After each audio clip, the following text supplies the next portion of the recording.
આપ સૌ જાણો છો કે આગામી 15 દિવસની અંદર સ્થાનિક સ્વરાજ્યની ચૂંટણીઓ જાહેર થવાની છે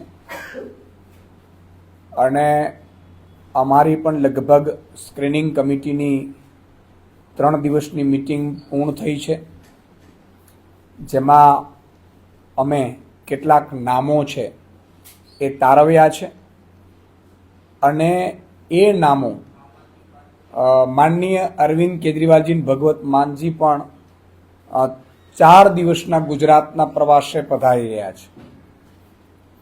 આગામી 24 તારીખે સાંજે રાજકોટ માનનીય અરવિંદ કેજરીવાલજી ભગવત માનજી આવી જવાના છે.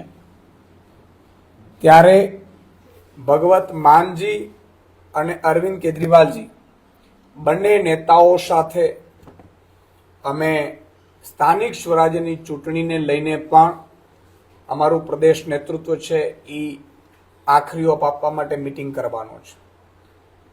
સ્વાભાવિકપણે માનનીય અરવિંદ કેજરીવાલજી અને ભગવત માનજી 4 દિવસના પ્રવાસે આવે છે. એમાં સૌથી મોટી 2 સભાઓ સૌરાષ્ટ્રમાં અને 1 સભા એ આદિવાસી ક્ષેત્રમાં કરવા જઈ રહ્યા છે.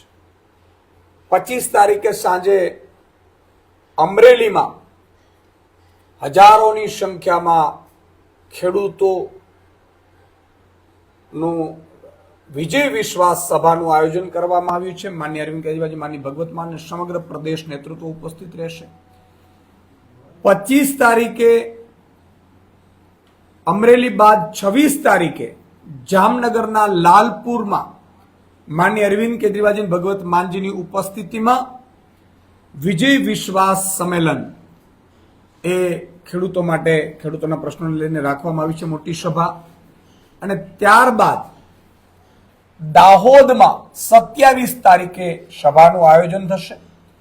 તો એક આ પત્રકાર પરિષદ 2 મુદ્દાઓ પર છે. એક તો માનનીય અરવિંદ કેજરીવાલજી ભગવત માનજી 4 દિવસના પ્રવાસમાં ગુજરાતે આવી રહ્યા છે, જેમાં દાહોદમાં પણ લગભગ 50,000થી વધુની રેલી માનનીય અરવિંદ કેજરીવાલજી ભગવત માનજી અને અમારું પ્રદેશ નેતૃત્વ સંબોધન કરવાનું છે.